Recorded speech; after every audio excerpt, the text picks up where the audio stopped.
Welcome to the Think Factory podcast. We got one question for you. What keeps you up at night?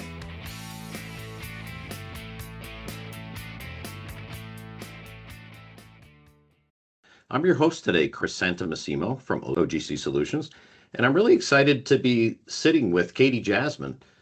Katie is the Vice President of National Sales for Source One Digital based in Grand Rapids, Michigan. Welcome to the podcast. Thank you.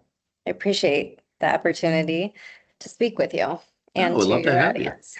you. So we got to be connected thanks to Katie's other podcast appearances. And what really had touched me was your leadership story. You know, how you've essentially built your career and taken on a big leadership role at your company. And I think your experience might, give other folks some ideas and some encouragement, maybe, some motivation perhaps. So I'd love to introduce you and the company and talk a little bit about that journey. So maybe we could start learning just for a moment about Source One Digital. Absolutely. Source One Digital is a large format digital printing company out of Southwest Michigan. We focus on high impact graphics that are seen in the retail industry, sports and events, and in the printed interior environment. So that means decor graphics that you'd see now in hospitality, commercial spaces. We're about 35 years old, probably less than 100 employees. And we've really adapted over time from a company that was even named Source One Signs back in 2006 to Source One Digital. And that just really speaks to where the printing industry has gone as a whole, that we're not just making cut vinyl applique signs, that we are on board with a new world that processes art from digital files and uses digital printing processes to create not only signs, but experiences, is really what we're doing in physical spaces these days. Not just branding and marketing as you think of, I guess, that people might put the print industry into a pigeonhole of printing collateral. But now our focus really in 2026 has been when people spend so much time online, they really are still making decisions in physical spaces. And so how those spaces appear and how they can be customized. And that's really coming from the large format printing industry with things like wall coverings, window films, high impact signs and graphics. So that's been a fun trajectory to be on. Something that's growing and changing and developing over time with the speed of technology. I mentioned before that I always say that Source One Digital isn't a printing company as much as it is a technology company.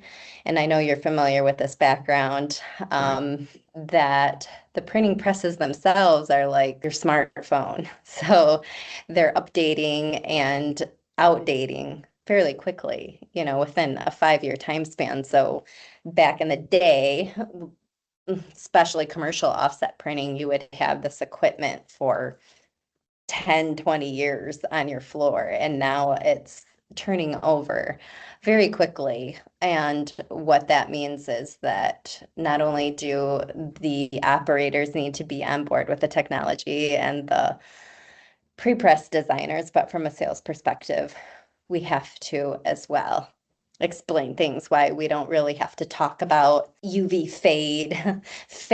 inks fading in the sun. It happens still, but it's not like it used to. The difference between 1 and 2 color printing, or that conversation is totally kind of off the table for us as a full color process printer.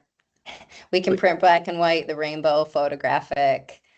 It doesn't really matter. So it's really lent itself to the demands of the consumer, where everything needs to be customized and turned in short order. and not necessarily even in high volume anymore because we're in such a volatile economic state where people want to be able to change their mind and rebrand and make decisions in short order. So we can do the big volume work, but we also operate as a short order kitchen every day. Well, it's about that flexibility that the technology brings you to customize an experience beyond, say, an entire season. You could be talking about week to week changes in an environment, a retail environment, just to change the experience to match, that particular week in the year even. Absolutely. Yeah. And, those decisions obviously are being handled by corporate offices and branders and marketers. And while they can take a week or two to make their decisions and design their art, we get a day or two once they say, cannon's ready, fire. Right. So that's, and to speak of what this means in a broader sense, there was a time where, working under those high pressure deadlines used to bring on some fatigue and panic from a sales perspective. But I've definitely learned over the course of 20 years that deadlines and overnight problem solving, client panic, possible requests, equipment failures, team pressure. These are the scenarios that have built a resume over time of how to develop yourself as a leader and a consultative salesperson. Whether those experiences are positive or negative, those are what I can lean on now and to not let those day-to-day demands change how we operationally operate and the customer experience. It doesn't rattle me like it used to. Because You it's get a expected. little hardened over 20 years in terms You of, do. your sensitivity, I think, as you mature goes down a little bit, and Yeah. you're able to point to the having dealt with that experience or a similar experience in the past, and it sort of guides you through the next time it happens. Sure. And it's just almost expected now, right? That people are going to call you on Monday and want something on Friday. It nothing surprises me anymore. In fact, when they have lead time and some forethought, that almost is more of the exception versus the rule. So I don't let it rattle me anymore. We have changed our operations to be able to handle it. Um, we obviously want to do the best we can to accommodate the client's request while reiterating to them that we are making a custom-made product to order, that everything doesn't live in Amazon Prime being pulled off a shelf and Right. a box to your door. Yeah. We are going to actually make this to your exact custom specifications. Um, and that does take that takes a little creativity, a little time, some finesse, some technology, and then obviously relying on our shipping partners to get things there on time. So Well, when you know what, you've had the benefit of 20 years to learn and mature and toughen up a little bit, so to speak, on for the to handle this fast-paced environment. But if we circle back to the leadership question, what are some of the ways that a leader such as you, especially in a sales role, is able to bring your team along and let them benefit from the experience that you've got to be able to stay calm when things are a little bit hectic and busy and actually get the job done for the customer? I have I have experienced working with other salespeople to be a bit of a role model within the company and bring them up along. It might just be my demeanor that I've always been more of a consultative seller. I expressed on the podcast that you listened to, I truly try to model my personality when dealing with customers against some of the best vendors and other salespeople that I worked with in the past. I always try to take the approach to to be the to be the person that you would operate from a sales perspective, like you were the consumer. I mean, who do you want to be talking to? Who do you want to buy from? What do you want to what do you expect when you are in a position to be a buyer and not a seller? And that type of consultative selling and listening and understanding the business goals instead of pushing the products, and why long-term relationships outperform transactional selling, really is how I've built my career over time. Um, I mentioned that I started it'll be 20 years ago in October, and we still have a lot of those same clients that we're working with today over that time. I mean, it's kind of unheard of. And we actually have a lot of tenured staff that have been here that same time that team. And those relationships have taught us a lot because they the experiences when things have gone wrong, and they will, in 20 years, you fail as much as you succeed. And I've certainly learned more from the feedback of failure, and those moments that stand out in time when things didn't go right, when clients were on the brink of walking, and how did we rectify those situations, and how do we get through those, and how do we manage our reputation and our relationship during those times. That's what's really, I think, built the confidence of being in a leadership position, to know that you will hit bumps in the road. There will be peaks, there will be valleys. The valleys are the place of vision. You need to be in those to know where to go to the next step. Well, especially when you're coaching somebody on your own team, I think that's a really important message as a leader to let those team members know that there's going to be these bumps on the road. It's not going to be the end of the world, and we're going to partner with the customer, partner together to create an overall solution, to your point about a relationship, not just a transaction. Right. I think of the younger generation that comes into the printing industry, might perceive uh, the work to be, when they thought they were going into maybe marketing or graphic design or branding or printing, because they wanted something fun and colorful and tangible, and to work with some name brands or maybe some big events. And it does seem like it can be a lot of fun in that regard, and it is. There's certainly something to be said about producing tangible products these days, especially to a generation that experiences a lot of life online and through technology. That's why Hmm. I know it's not going anywhere, because people still love a tangible product. But that being said, I don't think people expect the type of pressure and the deadlines and the variability that comes with custom-made products, that some of the outcomes just don't go as planned. Right. Because a lot of times you're doing something that you haven't done before.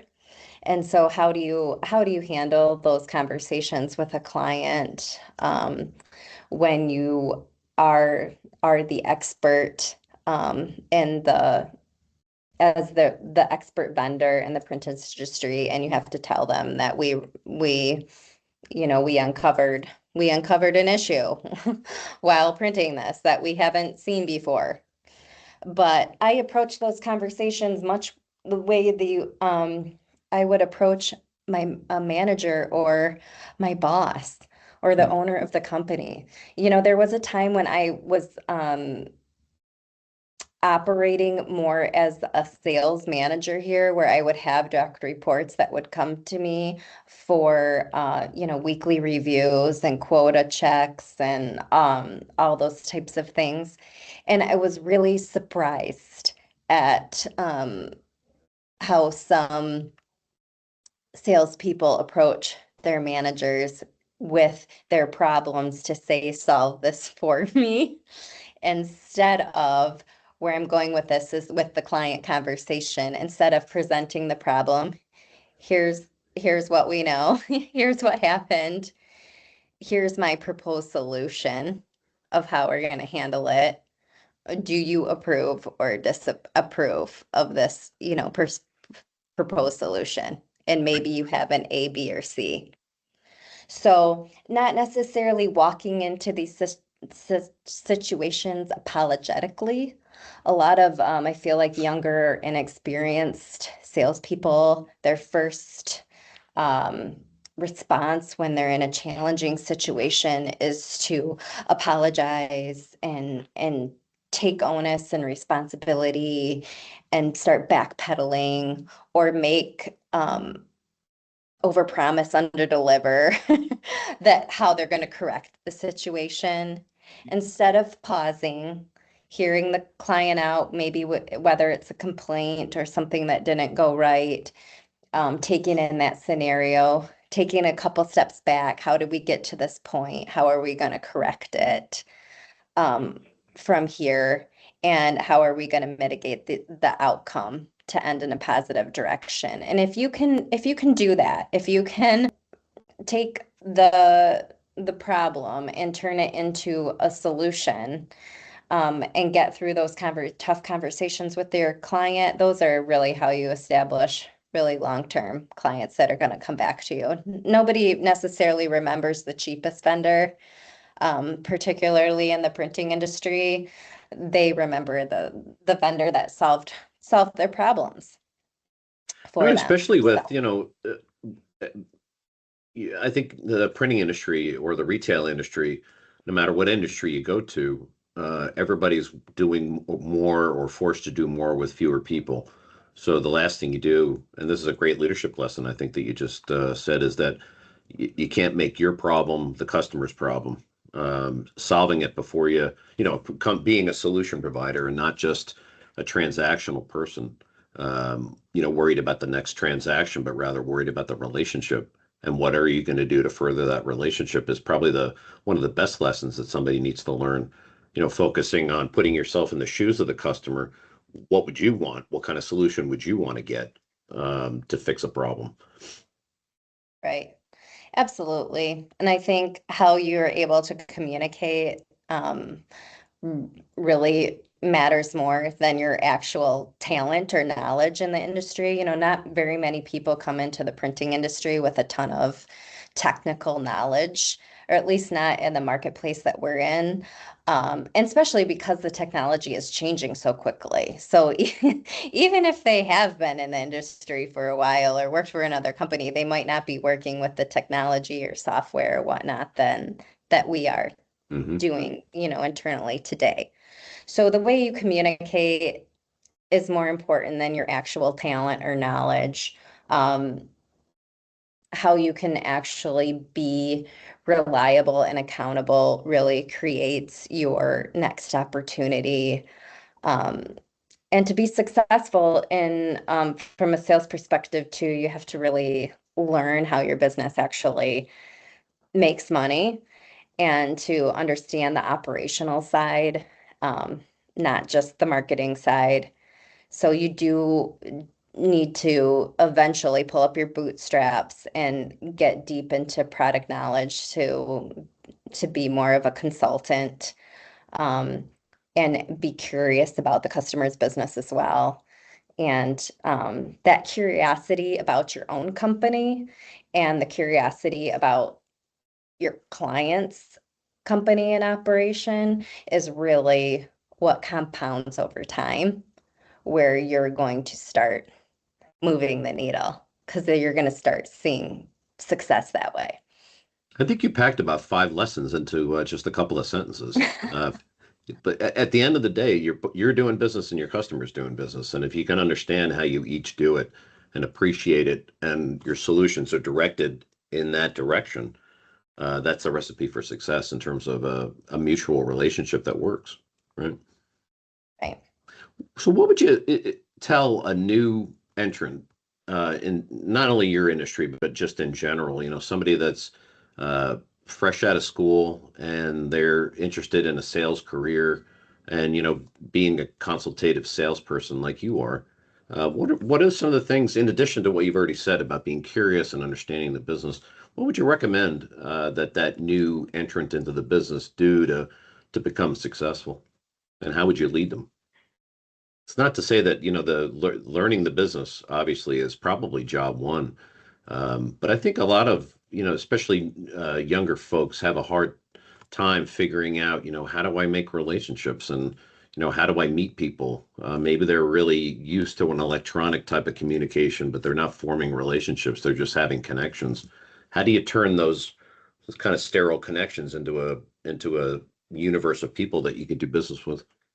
One thing I've noticed over 20 years, and I've touched on this in what we were previously speaking about, is that you do need, if you're fresh into the industry, you do need to have some curiosity and take some time to listen and ask a lot of questions in order to get yourself in a position to be of true value to the company. When we've brought in a lot of new hires, and that was and myself out of college. I had a communications degree from a 4-year, university. I started, our company at the time was owned by an advertising agency. And the advertising agency actually had the printing company under its corporation. And so the agency was using the printing company as a print vendor for a lot of the agency's print work.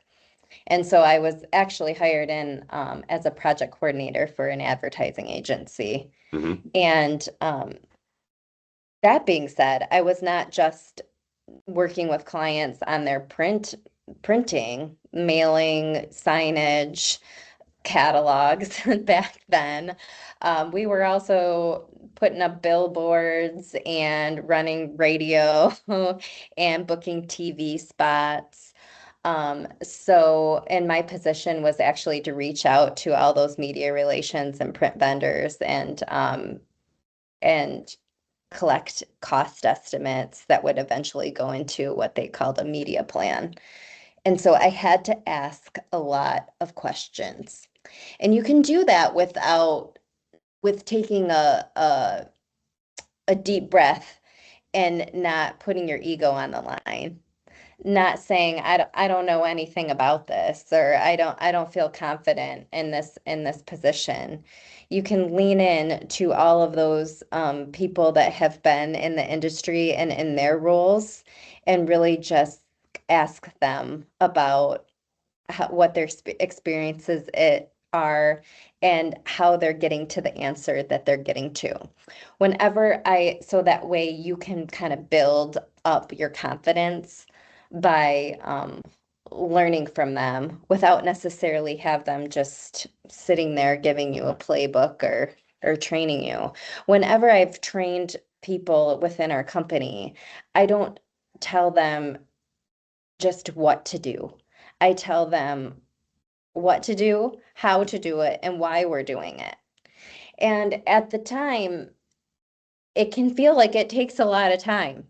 And that's why I've been really honest when we hire people in that, if you're just taking this for a 1 or 2 year opportunity job, Yeah. this probably isn't your place, because it's going to take 1 or 2 years to actually bring you up to speed, and where you can actually become a true value and an asset to the company. Because up until then, most new hires can be a liability, because they're going to make a lot of mistakes, because they don't want to ask questions, because they don't want to admit that they don't know what Right. they're doing.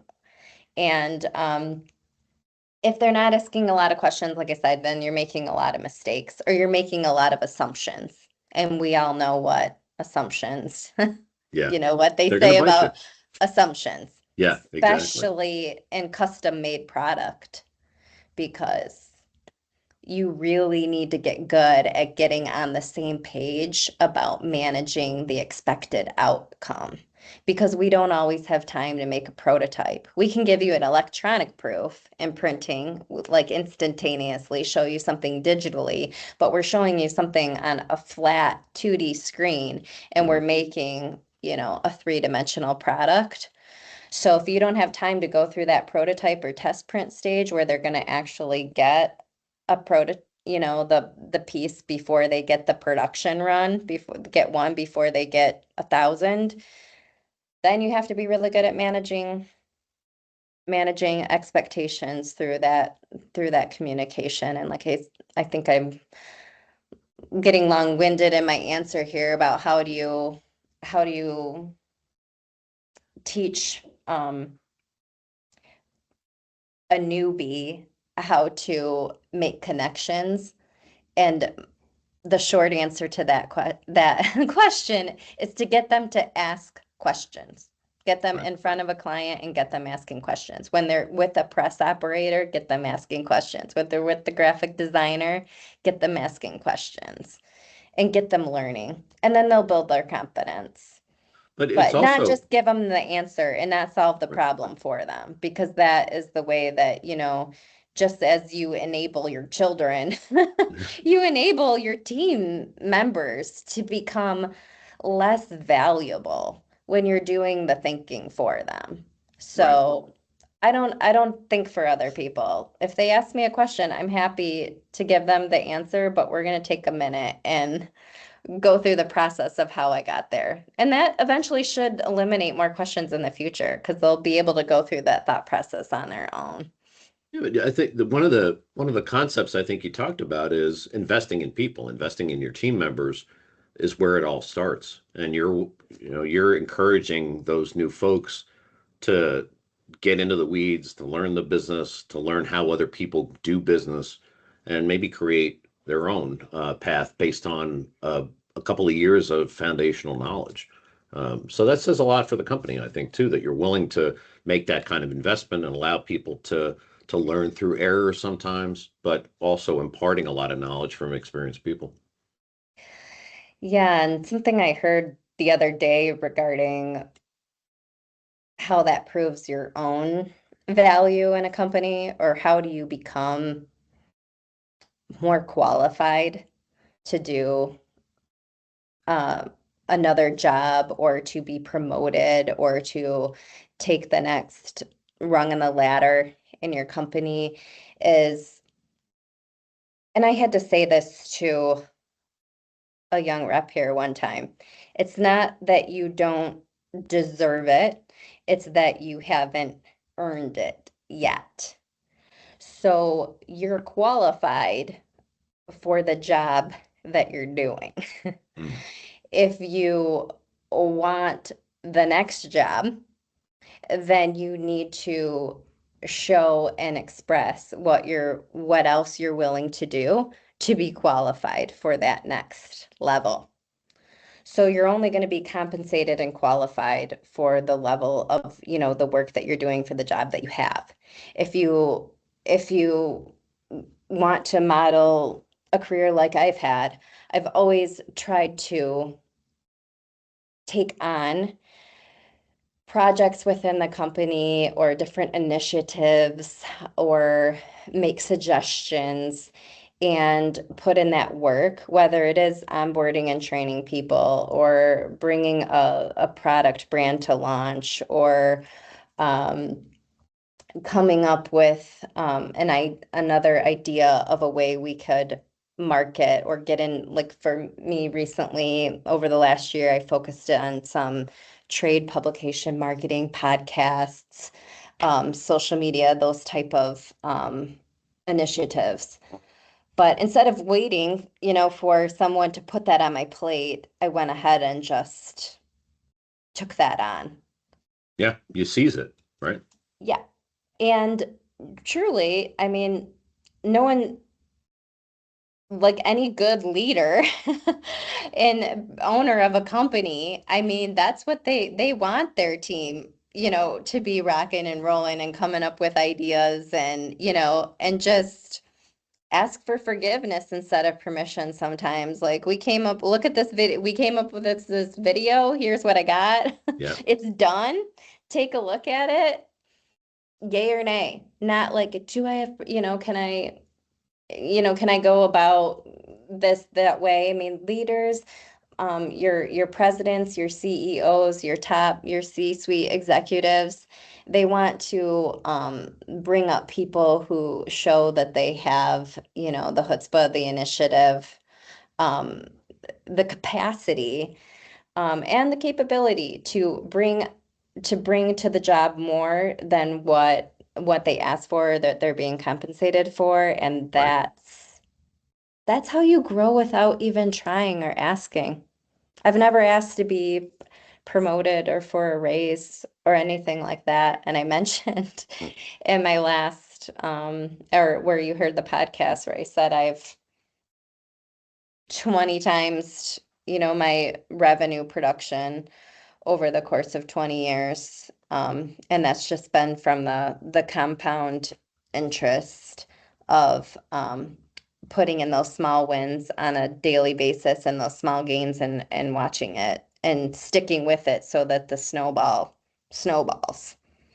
Yeah, it's about a daily it's a daily process, really. Making the time to do these extra things or create new relationships or learn a new skill, even if it's a tiny little skill. But to your point, you kind of amass those experiences into what's going to be your, success in your current position as well as success in another position. Um, I think sometimes employees just assume that no one sees those good things that you do, and that's actually not true. Especially when you're in an environment like yours, that's a mixture of creativity and art and uh, being on the edge of doing new things in that industry. The more you can do and the more you can shine just with the little things, they don't go unnoticed. Right. And I think you have to take ownership for your role and your knowledge. And, I'm one of those people that has an insatiable appetite for progress. I am reading the self-help books. I am reading the trade magazines. I am listening to the podcasts. I mean, that's why you're doing the show, right? People want to hear how others are succeeding in their industry. And if you're someone that just expects your employer to funnel everything about your job and your industry to you and bring it to you, that that is the not that is not a mindset, a growth mindset. You have to be willing to put in the extra effort, and have that curiosity about your own industry, whether that's business. I mean, in printing, it's business, it's marketing, it's technology. And then it also is other industries, right? I mentioned before that we got into the window film, the decorative window film category. So this is kind of a totally different market and industry than uh, had previously been tapped into Hmm. from a digital printing perspective.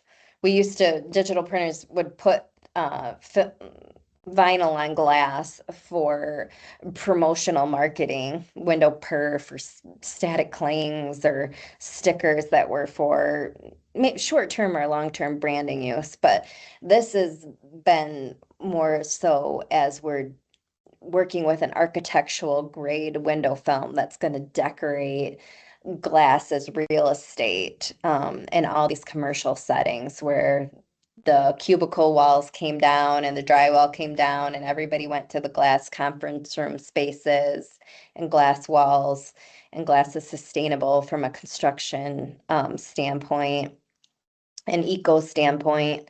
So then when everybody was living in a glass fishbowl, then there was no privacy. Now everybody can see each other Right. and it feels uncomfortable. So we got into printing on a clear architectural grade window film for privacy and branding. And where I'm going with that is it challenged us to learn a totally different market, which was the glass and glazing and window film industry. So I went to the trade show, a window film and glazing trade show. We knew nothing Who knew about it the window existed, film right? and glazing industry. And I'm trying to sell to people in this industry about something that we were very unfamiliar about. We actually we aren't professional window film installers. Right. But what we are is a digital printer that specializes in printing on medias that come in rolls and stick to things. And we perfected a way to print on this sticky film that goes on glass. And we could sell it to a professional installer glazer. And it was coming out of a construction budget, an architectural budget. So not dealing with point of sale, pennies on the dollar throwaway items. And it really changed the trajectory of our company, where we could go from a revenue standpoint, where we could go from a vertical market, and who we perceived as who our client base was. Right. Hey, well, you're selling to a whole different buyer in many cases. You're contracting in a whole different way, and in terms of, now you're part of a construction project in some cases. Yeah, it's a whole different sell.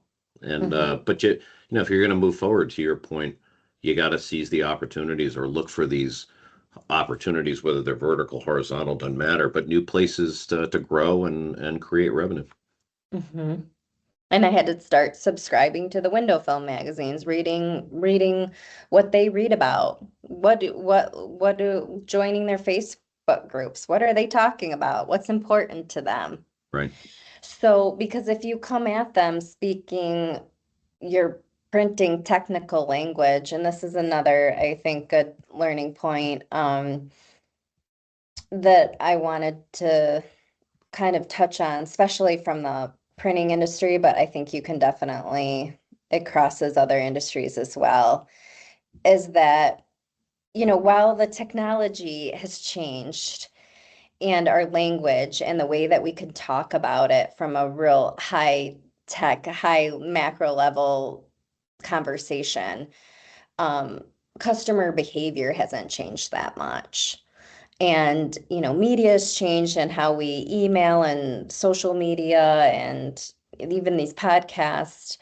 But trust still closes business. So